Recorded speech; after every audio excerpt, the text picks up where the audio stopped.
الحمد لله الكريم الأمين المكين الرؤوف الرحيم. أما بعد فأعوذ بالله من الشيطان الرجيم. بسم الله الرحمن الرحيم. إن الذين يبايعونك إنما يبايعون الله. صدق الله مولانا العظيم.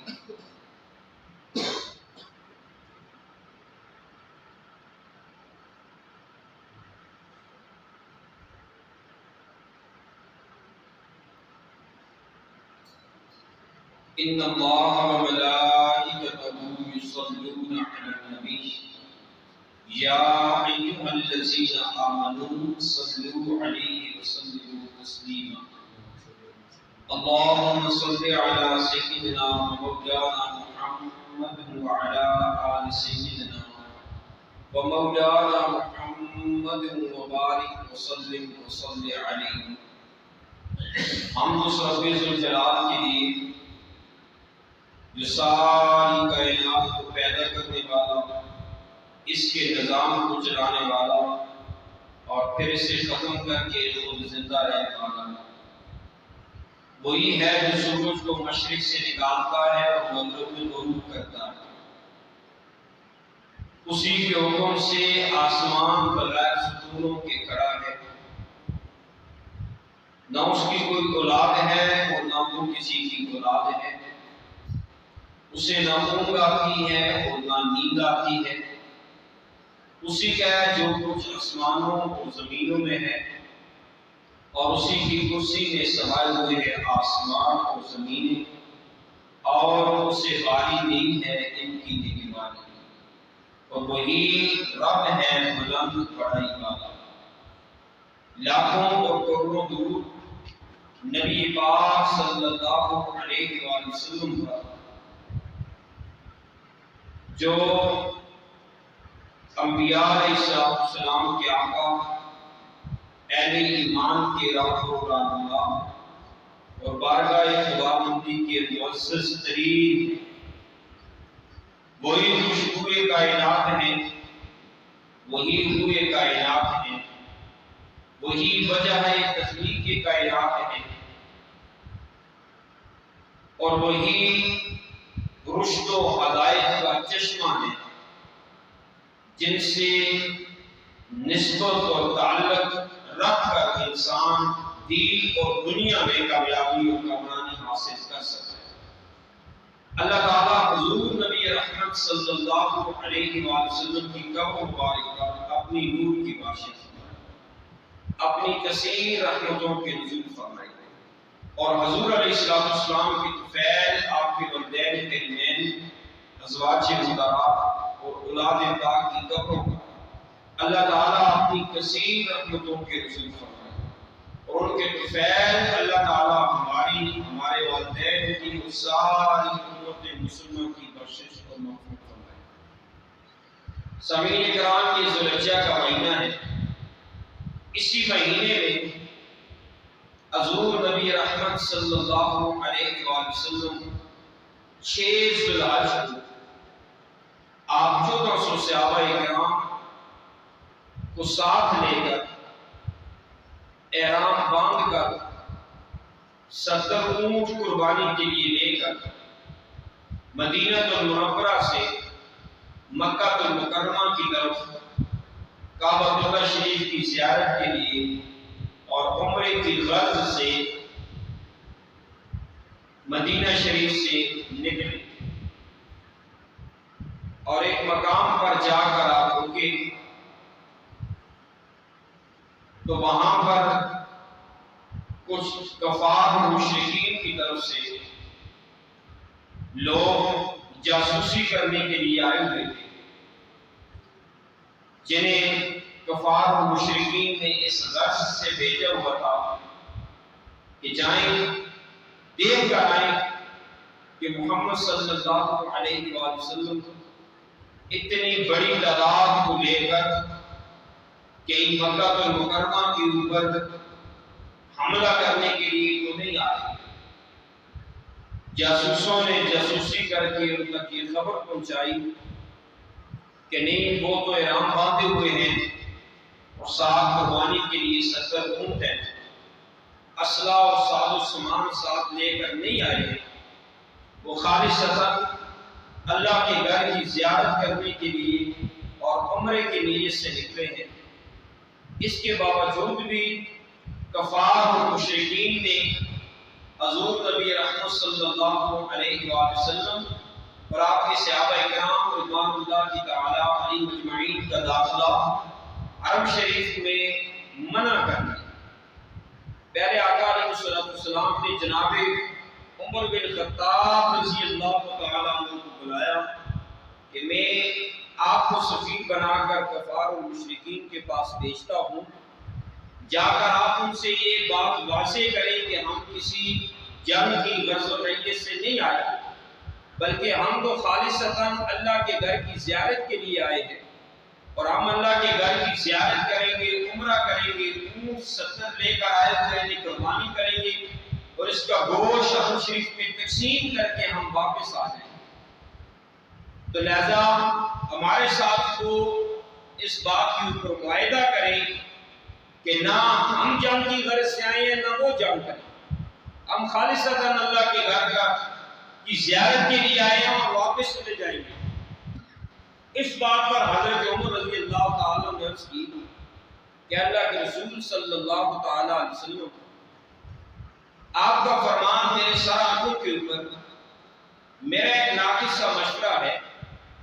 اگر آپ میرے بجائے حضرت عثمان غنی رضی اللہ تعالیٰ عنہ کو وہاں سفیر بنا کر بھیجیں، کیونکہ یہ خاندانی اعتبار کے ساتھ وہاں پر معزز ہیں اور زیادہ لوگ وہاں جو قابض ہیں وہ بھی انہی کے خاندان سے ہیں، تو یہ جا کر ان سے ٹھیک ملاقات کر لیں گے اور شاید یہ انہیں منوا بھی لیں، ان کا اثر رسوخ مجھ سے وہاں پر زیادہ ہے۔ تو حضور نبی رحمت صلی اللہ علیہ وآلہ وسلم نے حضرت عثمان غنی رضی اللہ تعالیٰ عنہ کو بطور ایلچی سفیر بنا کر کفار اور مشرکین کے پاس مکہ المکرمہ میں بھیجا۔ جب آپ وہاں اس موقع پر پہنچے، آپ نے ان سے بات کی شروع کی تو انہوں نے کسی قیمت پر بھی حضور علیہ السلام آپ کے صحابہ کرام کو مکہ المکرمہ میں داخل ہونے سے منع کر دیا، انکار کر دیا، اور یہاں تک کہ انہوں نے کہہ دیا کہ آپ عثمان غنی رضی اللہ تعالیٰ عنہ کعبہ شریف کا دیدار بھی کر سکتے ہیں، عبادت بھی کر سکتے ہیں اور آب زمزم بھی پی سکتے ہیں، سارے معاملات کر سکتے ہیں، انہیں ہم کسی قیمت پر نہیں آتے، قربان جائیں سیدنا عثمان ذو النورین رضی اللہ تعالیٰ عنہ کے اوپر آپ نے بغیر کسی تکلف کے بانگ دول کہا کہ مجھے تو اس کعبہ شریف کی عظمت کا پتہ محمد عربی صلی اللہ علیہ وسلم سے لگا، اور جن عبادات کا آپ کہہ رہے ہو کہ عثمان جا کر کرو، عثمان اللہ کے رسول صلی اللہ علیہ وسلم کے بغیر نہ تو کعبہ شریف کا دیدار کرے گا اور نہ عبادت اور ریاضت کرے گا، جب تک اللہ کے رسول صلی اللہ علیہ وسلم تشریف نہیں لاتے تب تک عثمان کی اس طرف نہیں جائے۔ اسی اثناء میں انہوں نے حضرت عثمان غنی رضی اللہ تعالیٰ عنہ کو بٹھا دیا۔ اب کچھ لوگوں نے آ کر حضور نبی رحمت صلی اللہ علیہ وسلم کو کہا کہ انہوں نے عثمان کو قتل کر دیا۔ اب یہاں دو باتیں تھیں، ایک تو وہ لوگ جو حضور علیہ السلام کے ساتھ گئے تھے ان کے لیے آزمائش، اور دوسری بات یہ کہ حضور نبی رحمت صلی اللہ علیہ وسلم نے یہ بتانا تھا کہ میں جس کی میرے ساتھ نسبت اور جس کا میرے ساتھ تعلق ہوتا ہے اور جو میرے لیے جان دینا، مال دینا، اولاد پیش کرنا، اپنی عزت اور آبرو سب کچھ قربان کرنا پیش کرنا جانتا ہے، محمد عربی صلی اللہ علیہ وسلم نے اس کے ساتھ وفائیں کرنا جانتے ہیں۔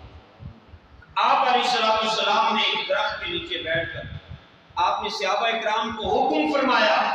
کہ اے میرے صحابہ عہد کرو میرے ساتھ اور بیعت کرو میرے ہاتھ کے اوپر، جب تک ہم عثمان کا بدلہ نہیں لیں گے یہاں سے واپس نہیں لوٹیں گے۔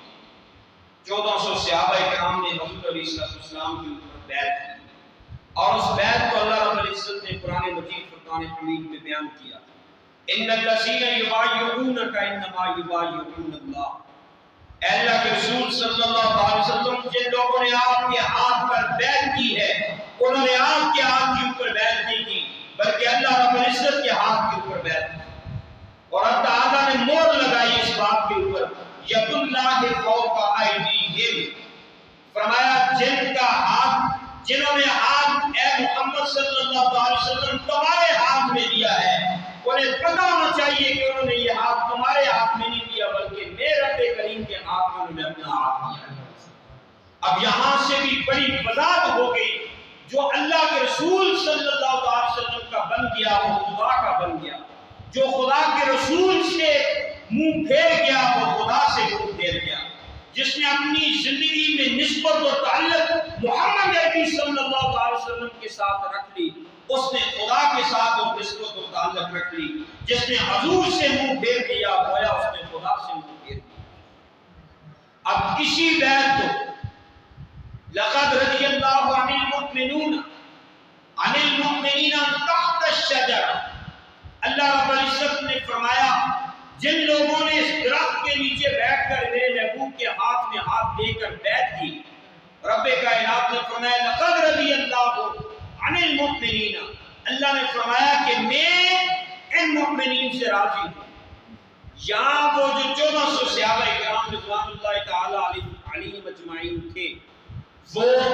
ان سب کی بشارت رب کائنات نے قرآن مجید فرقان حمید میں دی کہ میں ان سے راضی ہوں، یہ مجھ سے راضی تھے، میں ان سے راضی ہوں۔ گویا وہ 1400 صحابہ کرام اللہ رب العزت کے انعام اور اکرام کے مستحق بنے، جنہوں نے آقا علیہ السلام کے ہاتھ میں ہاتھ دے کر اس درخت کے نیچے تحت الشجرہ، اس درخت کے نیچے بیٹھ کر حضور نبی رحمت صلی اللہ علیہ وسلم کا یہ عمل مبارک تھا کہ آپ اپنے ہر صحابی سے بے پناہ اور بے لوث محبت کرتے تھے۔ حضور ہی تو ہیں جنہوں نے کائنات کو وفائیں کرنا سکھائیں، کائنات کو دکھ اور درد بانٹنے سکھائے، ورنہ انسانیت تو ظلوماً جہولہ کے زمرے میں گر چکی تھی، اور ظلوماً جہولہ کے گڑھوں میں جا کر جہالت اور ظلم کی بستیوں میں گر چکی تھی انسانیت۔ حضور علیہ السلام نے آ کر انسانیت کو سہارا دیا اور اس مقام پر کھڑا دیا کہ اللہ رب العزت نے جس مقصد کے لیے انسان کو پیدا کیا، انسانیت کو اس مقصد کے اوپر لا کر حضور اسلام نے کھڑا کر دیا، اس راستے پہ ڈالا۔ حضرت عثمان غنی رضی اللہ تعالیٰ عنہ حضور کے وہ جلیل القدر صحابی تھے جن کے گھر میں حضور علیہ السلام کی 2 بیٹیاں تھیں، اسی لیے حضرت عثمان غنی رضی اللہ تعالیٰ عنہ کو عثمان ذو النورین بھی کہا جاتا ہے کہ دو نوروں والے، یعنی آپ کے نکاح میں آقا علیہ السلام کی 2 بیٹیاں، پہلی بیٹی آپ کے نکاح میں جب انہوں نے پردہ فرمایا تو آقا علیہ السلام نے اپنی دوسری بیٹی حضرت عثمان غنی رضی اللہ تعالیٰ کے نکاح میں، اور حضرت عثمان غنی رضی اللہ تعالیٰ عنہ شخصیت ہیں کہ جنہیں ہجرت مدینہ کے وقت جب مسلمان ہجرت کر کے آئے، کچھ کنووں کے اوپر یہود اور نصارہ کا قبضہ تھا اور وہ مہنگے داموں پانی مسلمانوں کے اوپر فروخت کرتے تھے، تو پیارے آقا صلی اللہ علیہ وسلم نے فرمایا ہے کوئی میرے جانشین اور میرے غلاموں اور میرے صحابہ میں سے جو ان سے ایک کنواں خرید کر مسلمانوں کے لیے وقف کرے؟ تو حضرت عثمان ذو النورین رضی اللہ تعالیٰ عنہ کھڑے ہوئے عرض کیا حضور میں ہوں جو کنواں پانی کا خرید کر وقف کرنے کے لیے تیار ہوں۔ اور آپ اٹھے اور جا کر ایک کنواں میٹھے پانی کا خرید کر مسلمانوں کے لیے فی سبیل اللہ رائے مولا آپ نے وقف کر دیا۔ پھر حضرت عثمان غنی رضی اللہ تعالیٰ عنہ وہ جلیل القدر صحابی تھے جن کے وقت کے اندر قحط آ گیا اور لوگ کھانے پینے کی اشیاء حاصل کرنے کے لیے چونکہ قحط تھا، پاس ان کے دینار نہیں تھے، پیسے موجود نہیں تھے، تو انہوں نے اپنے مال کو بیچنا شروع کر دیا سستے داموں میں۔ حضرت عثمان غنی رضی اللہ تعالیٰ عنہ کے گھر والوں نے آپ سے کہا کہ فلاں مقام پر ایک بہت بڑا باغ ہے اور باغ کا مالک اسے فروخت کر لا، آپ اسے خرید لیں، اور بڑے جائز قیمت کے اندر اس باغ کو وہ فروخت کر رہا ہے۔ حضرت عثمان غنی رضی اللہ تعالیٰ عنہ نے پیسے دیے اور پیسے لے کر آپ اس باغ کو خریدنے والے مالک کو بیچنے والے مالک کی طرف چلے۔ راستے میں آپ نے دیکھا لوگ فاقے کی حالت میں ہیں، غربت میں پس رہے ہیں اور خورد و نوش کی چیزوں کو وہ محسوس کر رہے ہیں، انہیں نہیں میسر۔ آپ کو سارا مال، وہ سارے پیسے ان لوگوں میں تقسیم کر کے گھر واپس آ گئے۔ باغ نہیں خریدا۔ گھر والوں نے پوچھا آپ کو باغ خرید کر آ گئے ہیں؟ آپ نے فرمایا ہاں، میں جنت کے لیے آپ سب کے لیے باغ خرید کر، جنت کے اندر آپ سب کے لیے باغ خرید کر آ گیا۔ یعنی اتنے سخی غزوہ تبوک کے موقع پر حضور علیہ السلام نے حکم فرمایا کہ غزوہ تبوک، چونکہ تبوک دور ہے، 1 مہینے کا سفر وہاں جانے میں لگتا ہے، 1 مہینہ وہاں سے واپسی پہ لگے گا، اور پھر اس کے بعد کیا پتا ہمارا تبوک جا کر جنگ کرنے میں، کفار و مشرکین کے ساتھ لڑنے میں کتنا وقت لگتا ہے۔ اس لیے بیت المال میں مال جمع کیا جائے۔ باقی جتنے صحابہ، حضور علیہ السلام کے جتنے غلامین نے جتنا مال جمع کیا، اس سارے کے برابر ایک اکیلے عثمان غنی رضی اللہ تعالیٰ عنہ مال پیش کیا جاتا۔ ایک طرف سارے صحابہ کی جماعت اور حضور کی خدمت میں آپ کے درمیان شریفین میں جا کر مال پیش کرتے ہیں، اور دوسری طرف عثمان غنی رضی اللہ تعالیٰ عنہ طرح طرح جا کر مال پیش کرتے ہیں۔ پھر بھی حضور علیہ السلام کے غلام اور پیارے خلیفہ صحابی حضرت عثمان غنی رضی اللہ تعالیٰ عنہ کا مال ان سے کئی گنا بڑھ کر زیادہ نکلتا۔ پھر حضرت عثمان غنی رضی اللہ تعالیٰ عنہ آپ وہ ہستی ہیں جنہوں نے اپنے دور خلافت کے اندر جمعے کی دوسری اذان کا، یہ جو پہلی اذان جمعے میں ہوتی ہے، اس کا اضافہ کیا۔ حضور علیہ السلام کے دور کے اندر بھی ایک اذان ہوتی تھی، جناب ابوبکر صدیق رضی اللہ تعالیٰ کے دور کے اندر بھی جمعے کی ایک اذان تھی، جناب حضرت عمر بن خطاب رضی اللہ تعالیٰ کے اندر بھی ایک اذان تھی۔ آپ نے لوگوں کی آسانی کے لیے جمعے کی پہلی اذان کا اضافہ کیا، اور سارے صحابہ اکرام اس کے اوپر متفق ہوئے۔ آج جو جمعے کی پہلی اذان ہوئی ہے، اس کا اضافہ حضرت عثمان ذو النورین رضی اللہ تعالیٰ نے کیا، اور صحابہ اکرام اس کے اوپر متفق ہوئے۔ اس کی بیسک وجہ یہ تھی کہ لوگ نماز جمعہ سے غفلت کر جاتے تھے، سستی اور کاہلی کا مظاہرہ کرتے تھے۔ آپ نے فرمایا کہ پہلے نماز سے آدھا گھنٹہ پونا گھنٹہ پہلے اذان دی جائے، تاکہ لوگ اگر کام کاج میں مشغول بھی ہوں تو اپنا کام کاج چھوڑ کر سب کچھ بند کر کے، اور جب یہ آپ نے کیا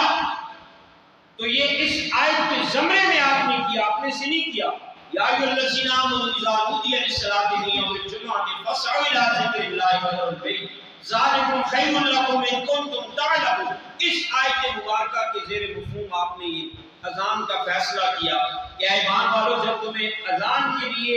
نماز کے لیے ندا بلند کی جائے، یعنی اذان دی جائے، تو اپنے سارے کام کاج چھوڑ کر فسعوا، نکل آؤ، الی ذکر اللہ، اللہ کے ذکر کے لیے۔ تو حضور نبی رحمت صلی اللہ علیہ وسلم کے پیارے غلام حضرت عثمان غنی رضی اللہ تعالیٰ عنہ نے اس پہلی اذان کا بھی آپ نے اضافہ کیا، اور اسے آج تک جمعے کی 2 اذانیں، یعنی پہلی اور آخری دونوں اذانیں تسلسل کے ساتھ مساجد کے اندر چلتی آ رہی ہیں۔ پولیس کا محکمہ حضرت عثمان غنی رضی اللہ تعالیٰ عنہ نے قائم کیا۔ 12 سال کم و بیش کچھ ماہ حضرت عثمان غنی رضی اللہ تعالیٰ عنہ کا دور خلافت رہا، اور آپ کو خلافت اس وقت سونپی گئی جس وقت اتنے کشیدہ حال تھے، یہود اور نصارہ ہر طرح کے ڈنڈے اسلام کو کمزور کرنے کے لیے اور کسی نہ کسی طرح اسلام کی سلطنت کو، اسلام کی خلافت کو، اسلام کے سسٹم کو پامال کرنے کے لیے وہ ہر طرح کے اپنے حربے استعمال کرتے تھے۔ اور اس وقت جب حضرت عمر بن خطاب رضی اللہ تعالیٰ نے آپ کو مقرر فرمایا، آپ نے بڑے ہی صبر کے ساتھ، تعامل کے ساتھ، بڑے حکمت کے ساتھ، بڑی دیانتداری کے ساتھ، سمجھداری کے ساتھ خلافت کے سسٹم کو 12 سال کچھ مہینے کم و بیش آپ نے اسے چلایا اور آپ کے دور میں بڑی فتوحات ہوئی،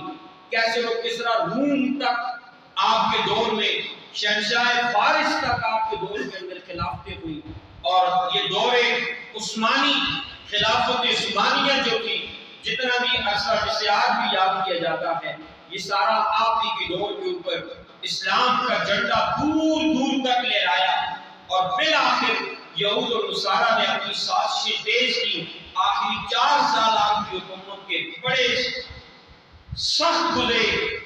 اور اسلام کے خلاف بہت سارے یہود اور نصارہ غیر مسلم کھڑے ہو گئے۔ آپ اسی اشنا میں آپ نے جام شہادت بھی نوش کیا۔ حضرت عثمان غنی رضی اللہ تعالیٰ کی وہ ہستی ہیں، آپ کی وہ شخصیت ہے کہ آپ آقا علیہ السلام کے ساتھ تھے، جناب عمر بن خطاب رضی اللہ تعالیٰ عنہ آپ کے ساتھ تھے، جناب سیدنا صدیق اکبر رضی اللہ تعالیٰ عنہ آپ کے ساتھ تھے۔ آقا علیہ السلام اونٹ کے پہاڑ پر چڑھے، جب وہاں پر کھڑے ہوئے اونٹ کا پہاڑ ہلنے لگا۔ آقا علیہ السلام نے فرمایا خبردار، اونٹ کے پہاڑ کیوں ہلتا ہے؟ تجھے نہیں پتا تیرے اوپر ایک محمد عربی صلی اللہ علیہ وسلم کھڑے ہیں، اور ایک صدیق کھڑا ہے، 2 شہید کھڑے ہیں۔ آقا علیہ السلام نے اس وقت فرمایا، کچھ لوگ میرے اور آپ کے پیارے نبی صلی اللہ علیہ وسلم کے علم پر اعتراضات کرتے ہیں، کیا ان کی آنکھوں کے نیچے سے یہ روایت نہیں گزری؟ کہاں موت کے پہاڑ کے اوپر کھڑے ہونا؟ جنہیں سیدنا صدیق اکبر کی صداقت کی گواہی کو حضور علیہ السلام نے دیکھ کر دی۔ اب حضور علیہ السلام نے جب سیدنا عمر بن خطاب اور سیدنا عثمان غنی رضی اللہ تعالیٰ کی شہادت کی گواہی دی، تو گویا یہ اللہ کا دیا ہوا علم تھا، جس کی بنیاد پر حضور نے اس وقت نشاندہی فرمائی اور پیشن گوئی کی کہ 2 شہید، ایک صدیق، اور پہاڑ تیرے اوپر کھڑا ہے، اور ایک اللہ کا نبی آخر الزمان تیرے اوپر کھڑا ہے، تو کیوں ہوتا ہے؟ یعنی یہ حضور علیہ السلام کے علم کی وساطت تھی، وسعت تھی آپ کے علم کی، کہ اللہ نے آپ کو اتنا علم عطا کیا تھا، اتنی علم میں کشادگی اللہ نے آپ کو عطا کی تھی کہ آپ نے اس مقام پر کھڑے ہو کر پھر اسی طرح ہوا۔ حضرت عمر بن خطاب رضی اللہ تعالیٰ عنہ اور جناب حضرت عثمان ذو النورین رضی اللہ تعالیٰ عنہ دونوں شہید ہوئے۔ پھر حضرت عثمان غنی رضی اللہ تعالیٰ عنہ آپ کے دور خلافت میں سرکاری ادارے قائم کیے گئے، جس طرح آج ادارے قائم ہیں، سرکاری دفاتر ہیں، ان کی بنیاد حضرت عثمان غنی رضی اللہ تعالیٰ عنہ کی۔ پھر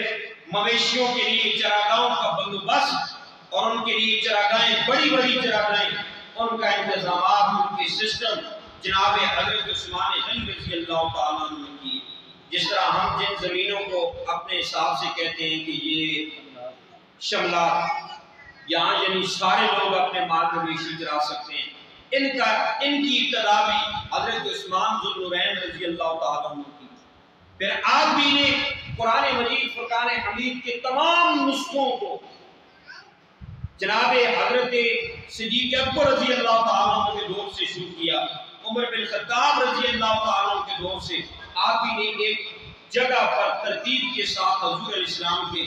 فرمان کے مطابق جمع کر کے کتابی شکل میں حضور علیہ السلام کی امت کے سپرد اس قرآن مجید کو کیا، اور اس قرات کے اوپر قرآن مجید کی قرات پر سارے مسلمانوں کو اکٹھا کیا، یعنی بعض عربی اور عجمی بعض قرات کے اوپر اعتراض کرتے تھے، یہ آپ کو اللہ نے بڑی بصیرت عطا کی تھی، بڑا علم اور بڑی دانشمندی اللہ نے آپ کو عطا کی تھی، آپ نے سارے مسلمانوں کو ایک سسٹم کے اوپر، ایک قرات کے اوپر، ایک زبان کے اوپر آ کر عربی کے اندر آپ نے سب کو اکٹھا کیا۔ بے شک یہ بہت بڑا آپ کا کارنامہ تھا، علمی کارنامہ تھا، اور بڑے فتنے کو آپ نے واسطے جہنم کیا، اور اوریجنل جو چیز مسلمانوں کے لیے حضور علیہ السلام نے رکھی تھی اسے مکمل طور پر کتابی شکل میں مسلمانوں کے سامنے پیش کیا۔ پھر حضرت عثمان غنی رضی اللہ تعالیٰ عنہ نے مسجد کے محراب اور مینار کا جو شروع ہوا، یہ قبے جو بننے شروع ہوئے مسجدوں کے اندر محراب اور مینار کے، اس کی بھی بنیاد حضرت عثمان ذو النورین رضی اللہ تعالیٰ عنہ نے رکھی، یعنی آپ بھی نے اسے ترتیب دی، فرمایا نشان ہونا چاہیے غیر مسلموں کی عبادت گاہوں کے نشان اپنے حساب و کتاب کے ساتھ ہیں، ہمارے جو عبادت گاہیں ہیں، مساجد ہیں، ان کے بھی نشانات ہونے چاہیے تاکہ دیکھنے والے کو پتہ چلے کہ یہ مسلمانوں کی عبادت گاہ ہے۔ پھر حضور نبی رحمت صلی اللہ علیہ وسلم کے پیارے غلام حضرت عثمان غنی رضی اللہ تعالیٰ نے ہر موقع پر جب حضور اسلام کے گھر میں حضرت عثمان غنی رضی اللہ تعالیٰ کو پتہ چلتا کہ حضور کے گھر میں کچھ نہیں ہے، آپ فاقے کی حالت میں، حضرت عثمان غنی رضی اللہ تعالیٰ نے اپنے اونٹ بھر کر حضور اسلام کے گھر میں بھیج دیا، چونکہ حضور کا تو امت کو ایک میسج دینا تھا، ورنہ حضور سے کائنات میں کون سی چیز پوشیدہ ہو سکتی تھی، محبوب خدا تھے، آپ نے امت کو ایک میسج دینا تھا۔ پر عثمان غنی رضی اللہ تعالیٰ کو جب اس بات کا بھی پتہ چلتا تو وہ حضور نبی رحمت صلی اللہ علیہ وسلم کے گھر میں ہر چیز وافر مقدار میں بیچتے، اور آقا علیہ السلام کے گھر میں جب مانگنے والے آتے تو آپ عثمان کی بیٹی ان چیزوں کو لٹاتے رہتے ہیں۔ یعنی یہ بڑے اعزاز کی غرض ہے کہ آقا علیہ السلام کے گھر میں کسی چیز کی کمی ہو اور عثمان کو پتہ چلے، یعنی یہ ایمان تازہ کرنے والی بات ہے۔ کتنے خوش قسمت تھے حضرت عثمان غنی رضی اللہ تعالیٰ عنہ، کتنے نصیبوں والے تھے اور کتنا حضور سے محبت کرتے تھے کہ آقا علیہ السلام کے ہر ایک فرمان کا، ہر ایک بات کا وہ لحاظ رکھتے تھے۔ تو حضور نبی رحمت صلی اللہ علیہ وسلم راضی تھے عثمان غنی رضی اللہ تعالیٰ کے اوپر، اور آپ علیہ السلام کی یہ الفاظ بھی موجود ہیں۔ کتنی مرتبہ آپ نے حضرت عثمان غنی رضی اللہ تعالیٰ کو فرمایا، عثمان اللہ آپ پر اتنا راضی ہے، آپ جو بھی کریں آپ سے آپ کا رب ناراض نہیں ہوتا، آپ نے رب کو راضی اتنا کر دیا ہے، آپ کوئی بھی دنیا کا کام کریں آپ سے آپ کا رب ناراض نہیں ہوتا۔ یعنی یہ بڑی اعزاز کی بات ہے کہ اللہ کی طرف سے اور اللہ کے رسول صلی اللہ علیہ وسلم کی طرف سے رعایت مل جائے، اور پرہیزگاری اور تقوی اور ذوق عبادت گزاری کے اندر، شب بیداری کے اندر اتنا زیادہ آپ کیئر کرتے تھے، پورا دن اتنے مالدار ہونے کے باوجود آپ پورا دن روزے میں رہتے، اور اکثر آپ پورے 12 ماہ پورا سال روزے میں رہتے، اور دن رات صبح و شام اللہ کی بارگاہ میں اس کی حمد و ثنا بیان کرتے، اور اللہ رب العزت کی بارگاہ میں اس کی رضا اور اس کی خوشنودی حاصل کرنے کے لیے گریہ گزاری کرتے ہیں۔ اللہ تعالی ہمیں سمجھ کی توفیق عطا فرمائے۔ حضرت عثمان غنی رضی اللہ تعالیٰ کی زندگی کو سامنے رکھ کر اللہ تعالی ہمیں بھی اپنی زندگی گزارنے کی توفیق عطا فرمائے، تاکہ ہم بھی صحیح معنوں میں حضور علیہ السلام کے ساتھ نسبت کرنے رکھنے والے، تعلق رکھنے والے سچے مسلمان بن جائیں۔ یہ واقعہ چونکہ انما یبایعون اللہ، ان الذین یبایعونک انما یبایعون اللہ ید اللہ فوق ایدیہم، یہ 6 ذوالحج کو پیش آیا، اسی لیے آج کے موضوع کو میں نے حضرت عثمان غنی رضی اللہ تعالیٰ کی شخصیت کے اوپر بولنا رکھنا میں نے مناسب سمجھا۔ اللہ تعالیٰ ہمیں حضور کے صحابہ، حضرت عثمان غنی اور دوسرے صحابہ کے مطابق زندگی گزارنے کی توفیق عطا فرمائے، اور حضور کے صحابہ کے متعلق اپنی زبانوں کو بند رکھنے کی توفیق عطا فرمائے۔ اللہ ان لوگوں سے ہمیں اپنی پناہ عطا فرمائے جو حضور علیہ السلام کے صحابہ کے اوپر اعتراضات کرتے ہیں۔ حضور کے صحابہ ہماری آنکھوں کے تارے ہیں، اللہ ہمیں ان کے نقش قدم کے اوپر چل کر اپنی رضا اور خوشنودی حاصل کرنے کی توفیق عطا فرمائے۔ وآخر دعوانا ان الحمد للہ رب العالمین، سنت ادا کرنا۔